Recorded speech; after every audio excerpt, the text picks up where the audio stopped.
پھر جب رات کی تاریکی ان پر چھا گئی تو انہوں نے ایک ستارہ دیکھا۔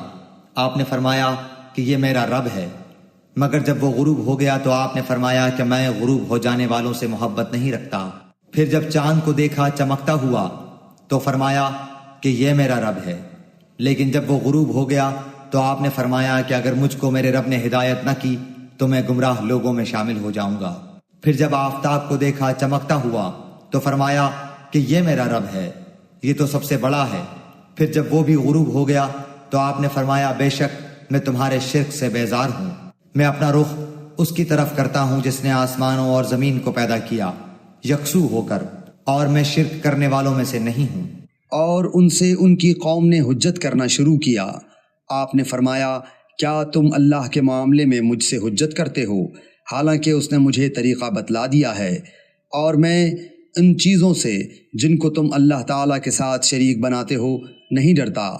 ہاں اگر میرا پروردگار ہی کوئی امر چاہے، میرا پروردگار ہر چیز کو اپنے علم میں گھیرے ہوئے ہے، کیا تم پھر بھی خیال نہیں کرتے؟ اور میں ان چیزوں سے کیسے ڈروں جن کو تم نے شریک بنایا ہے، حالانکہ تم اس بات سے نہیں ڈرتے کہ تم نے اللہ کے ساتھ ایسی چیزوں کو شریک ٹھہرایا ہے جن پر اللہ تعالیٰ نے کوئی دلیل نازل نہیں فرمائی۔ سو ان دو جماعتوں میں سے امن کا زیادہ مستحق کون ہے؟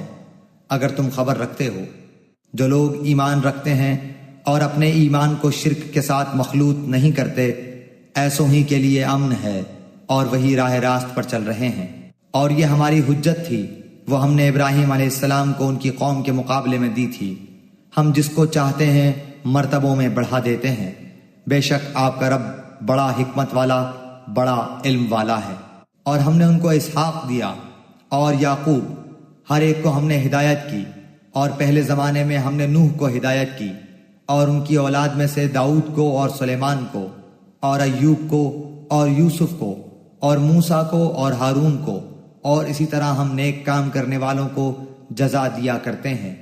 اور نیز زکریا کو اور یحییٰ کو اور عیسیٰ کو اور الیاس کو، سب نیک لوگوں میں سے تھے۔ اور نیز اسماعیل کو اور یسع کو اور یونس کو اور لوط کو، اور ہر ایک کو تمام جہان والوں پر ہم نے فضیلت دی۔ اور نیز ان کے کچھ باپ دادوں کو اور کچھ اولاد کو اور کچھ بھائیوں کو، اور ہم نے ان کو مقبول بنایا، اور ہم نے ان کو راہ راست کی ہدایت کی۔ اللہ کی ہدایت ہی ہے جس کے ذریعے اپنے بندوں میں سے جس کو چاہے اس کو ہدایت کرتا ہے۔ اور اگر فرضاً یہ حضرات بھی شرک کرتے تو جو کچھ یہ اعمال کرتے تھے وہ سب اکارت ہو جاتے۔ یہ لوگ ایسے تھے کہ ہم نے ان کو کتاب اور حکمت اور نبوت عطا کی تھی، سو اگر یہ لوگ نبوت کا انکار کریں تو ہم نے اس کے لیے ایسے بہت سے لوگ مقرر کر دیے ہیں جو اس کے منکر نہیں ہیں۔ یہی لوگ ایسے تھے جن کو اللہ تعالیٰ نے ہدایت کی تھی، سو آپ بھی انہی کے طریق پر چلیے۔ آپ کہہ دیجئے کہ میں تم سے اس پر کوئی معاوضہ نہیں چاہتا، یہ تو صرف تمام جہان والوں کے واسطے ایک نصیحت ہے۔